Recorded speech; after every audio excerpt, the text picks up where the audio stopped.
Okay, we're back, and of course, while we're putting in this new video card, we have more important conversation that we missed, but I'm sure we'll make up for it here. Where to begin? We're just talking more about this. I keep saying it's so important that the autistic community. This is sort of the basis of why I'm doing a lot of what I'm doing. Is that I really believe that the neurotypical community is set up for the neurotypical needs. And that goes Absolutely. As deep as language, that goes as deep as traditions, that goes as deep as social structures, and on and on. And ours are different. We are like these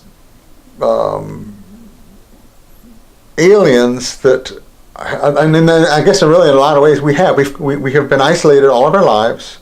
We don't have a truly autistic structure to live in, a social structure, and barely our own personal structure that's autistic friendly, I'll put it that way. And it's so important that we have these conversations because the healing that it does, but also I think eventually we're going to find that once we really start to define what our needs are and how to meet those needs. I mean, we're starting at square one. This is like the first steps of it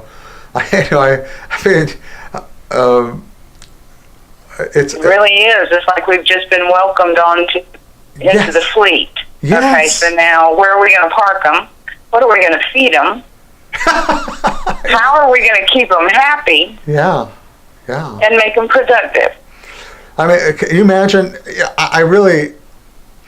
This is what I can't wait to work more with some of the parents who have kids that are autistic, and I'd like to work with some of the younger ones. I mean, when I say work with them, I really do think that, I've got all these theories. I'd just love to just talk with you, could talk about all these theories, but I really think that at the point where neurodiversity and neurotypical neurology takes a fork in the road, I think there's a stages of development that children or infants go through where we're the same, and I may be completely wrong on this, but when I'm looking at the behaviors of younger kids and them being so overwhelmed, I'm thinking, this is an example of where I'm saying that an autistic world would be different. We would probably raise our kids, if everyone was autistic, we'd probably raise our kids different. We may have a nursery that is totally sensory deprived for the first 3 years. You know what I mean? Or something, I'm just throwing out as an idea. It may be something where you don't bring your kid out in public for 3 years because they're learning just how to cope with the idea of sound. Not discriminating what it means, but just coping with sense. And they may need that first year to do that. And what we're doing is we're taking kids that need that, we're throwing them into a neurotypical world where they've got television and, look at, the neurotypical world is a world of overstimulation. Absolutely.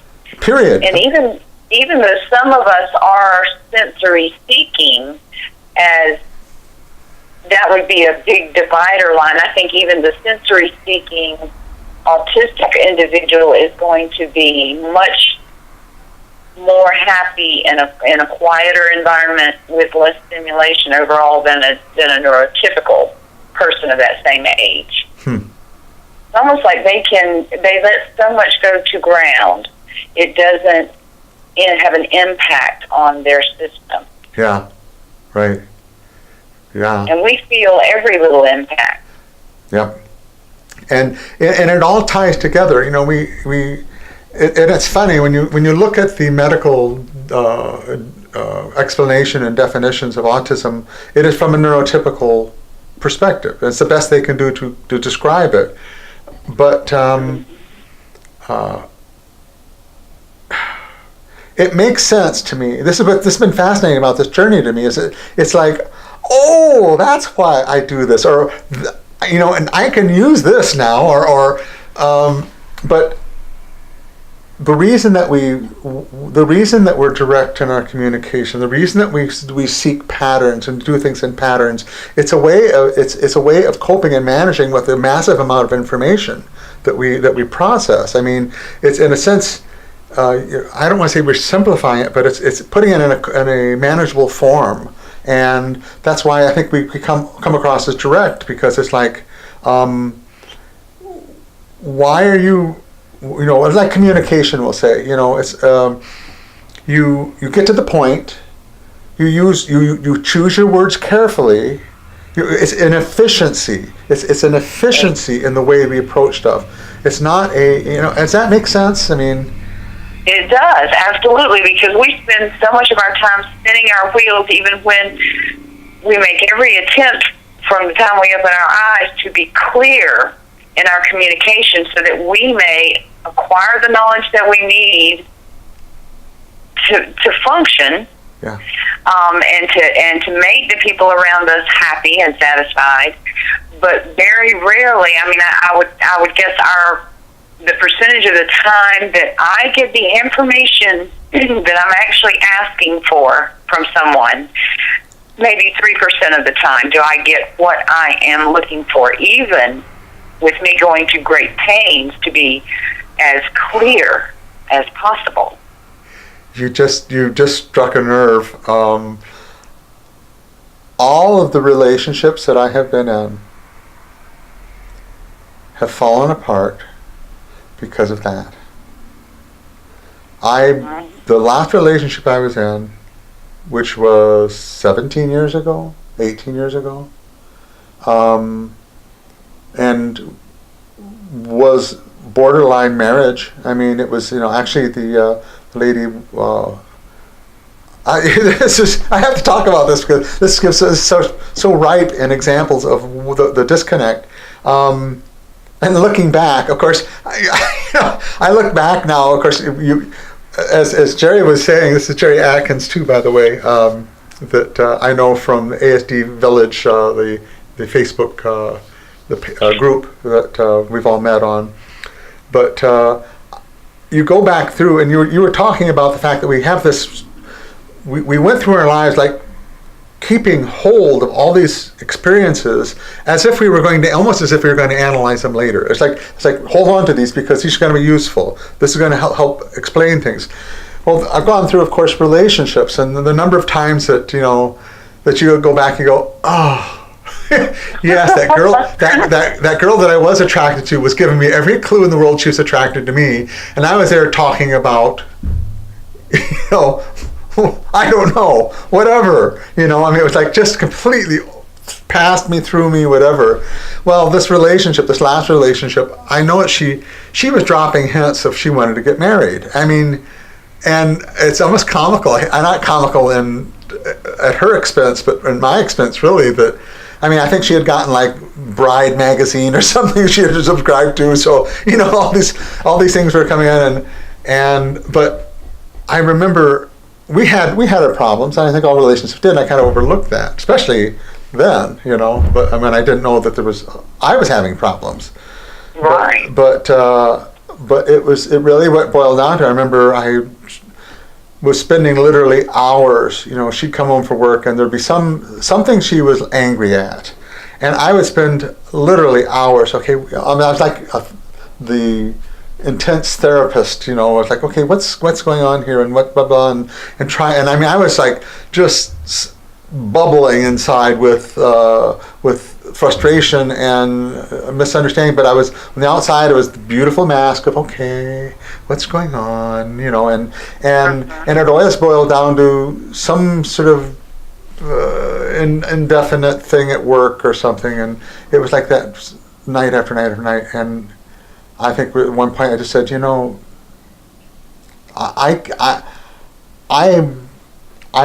I'm being blamed or abused for something that every time I try to get to the bottom of it and really try to understand, and I don't. And there's a disconnect there. And I finally, it was almost like a light switch, even because we dated for like 4 years or something.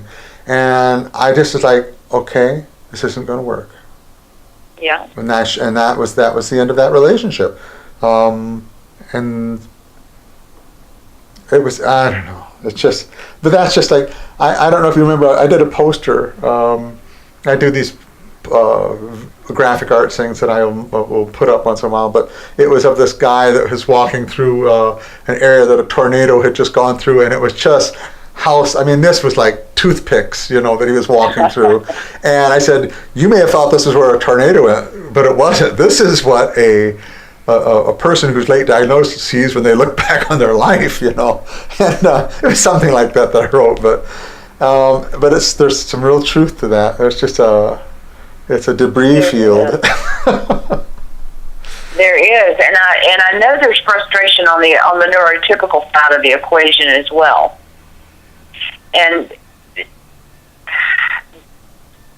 But unlike us, I don't think that our minority specifically or even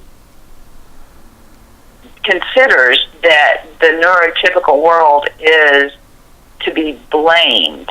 Right. Because obviously they're the majority, and that makes sense to set things up where they will bring the most benefit to the most people. However, at this point in time, I feel like even though we are so small when you consider the entire population, we have contributions to make, and we need inclusion, and we're not blaming them. We're just asking for, just a little section of the world stage where we might enter and get answers, honest answers, and not be shunned or shamed or, just dismissed out of hand.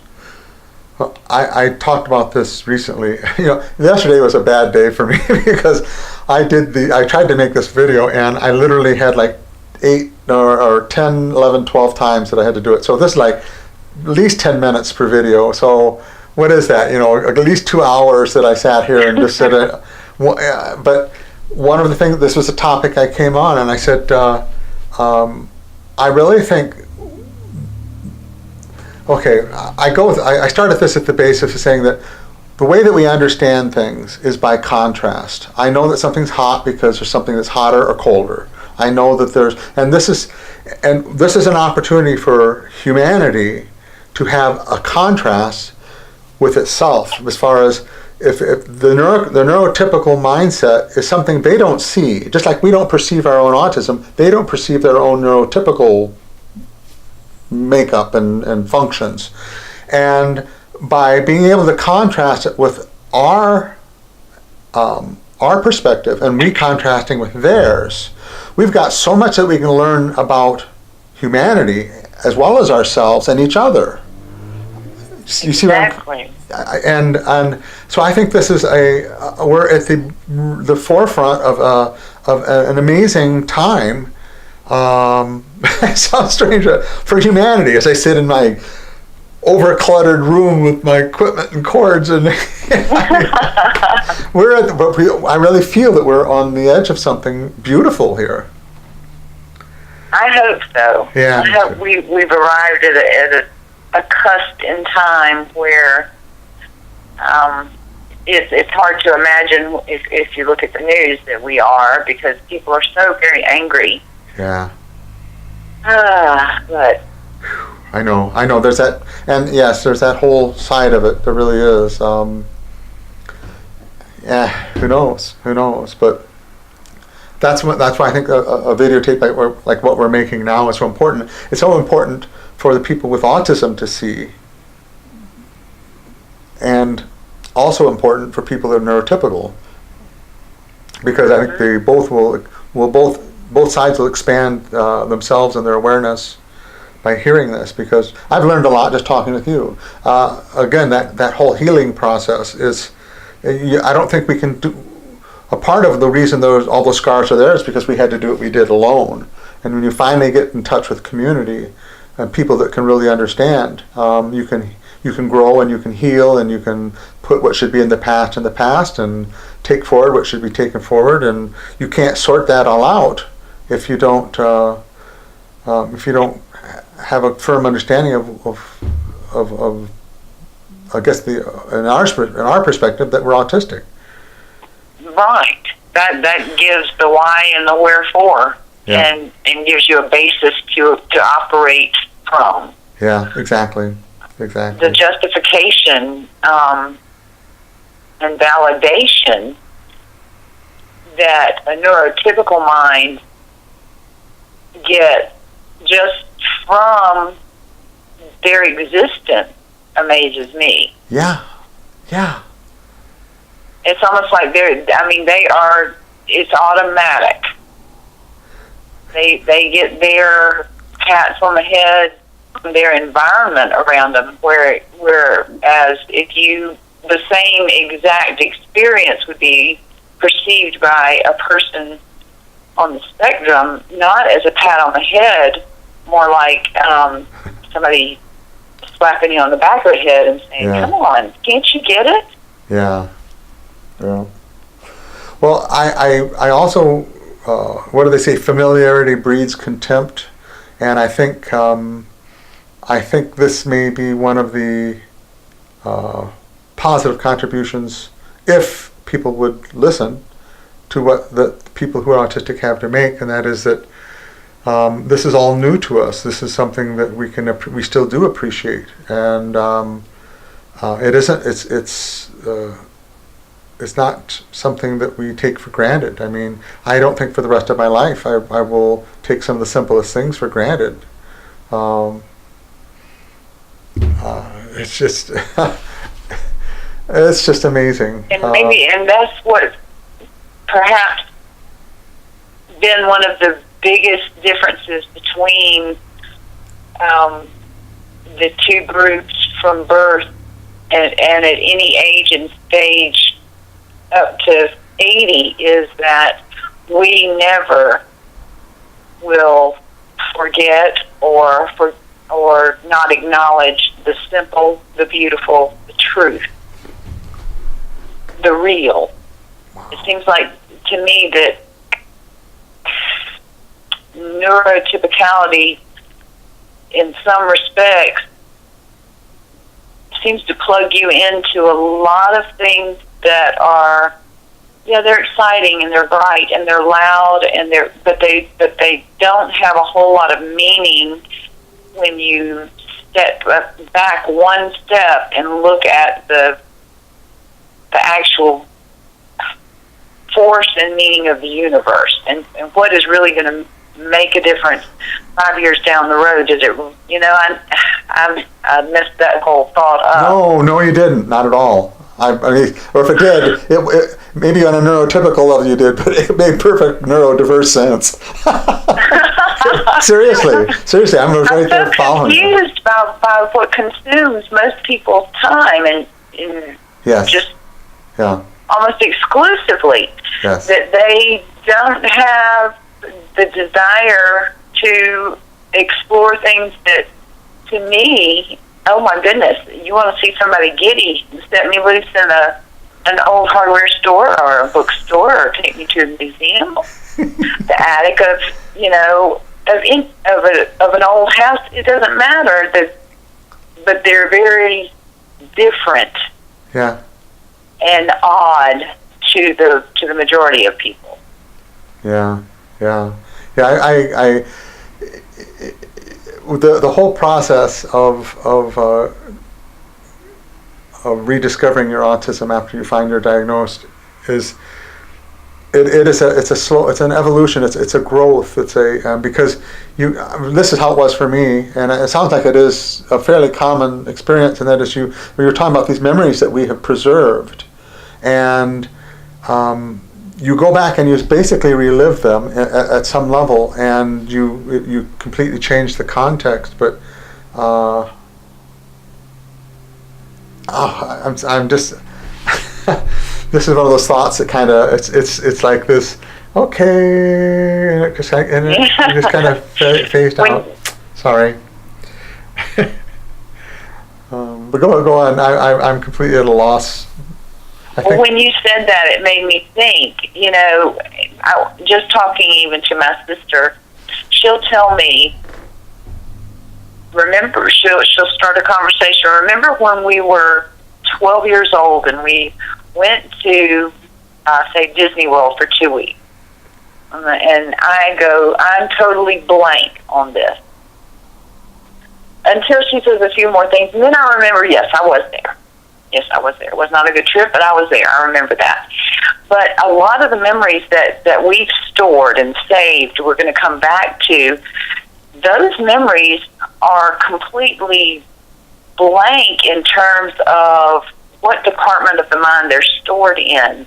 The neurotypical mind already has that categorized, and that would be a happy childhood, exciting time. And so it's cataloged very specifically. They don't go back and necessarily revisit memories for the essential life-giving information to sort through it as we would. They revisit it in case somebody remembers a funny story, or remember when I dropped the ice cream on Grandma's shoe. We're looking to those memories for pieces of a puzzle that we know is life that has never made sense to a great extent. I'm just absorbing what you're saying. This fascinates me because I think one of the things I've realized is just how neurodiverse I am, and how I've always said that it's understanding that just because I say it's a neurotypical way of doing things, I guess I'm trying to put words on this. When we mask, we assumed that what we were doing was a good rendition or a good copy of what neurotypical people do, but it never is. It's always it's still us. It's still us being autistic, and we just think we're putting on a good show. So when I talk with people, what's fascinating about what you said was that I'm reprocessing this, because it's like, okay, I never thought of this. Again, it's like I thought everybody did this. I thought everybody, thought this way, or it's like, I think if Carol has talked with you about her synesthesia and when she listens to music. Has she said anything to you about that? I haven't ever actually spoken to Carol. Okay. Well, when she listens to music, she has to limit how much music, and specifically classical music with no, of course, words, no lyrics to classical. Oh, well, I guess I shouldn't say that, but she'll listen to it and she gets completely taken away in a total sensory experience into a story that music tells. Yeah. She sees it, she hears it, she smells it, she tastes it, she feels it, and she didn't know that this was unusual a year ago. Wow. And this is why I use that as a case in point. As you're talking about what you understand about the neurotypical perspective, I'm like, I'm in another state of mind here, going, okay, I'm recalculating my whole understanding, of myself as well as them. And it's just, that's what this process has been, of becoming autistic again. That's a weird way to put it, isn't it? It is. Wow. You know what? We're 24 minutes into the next tape already.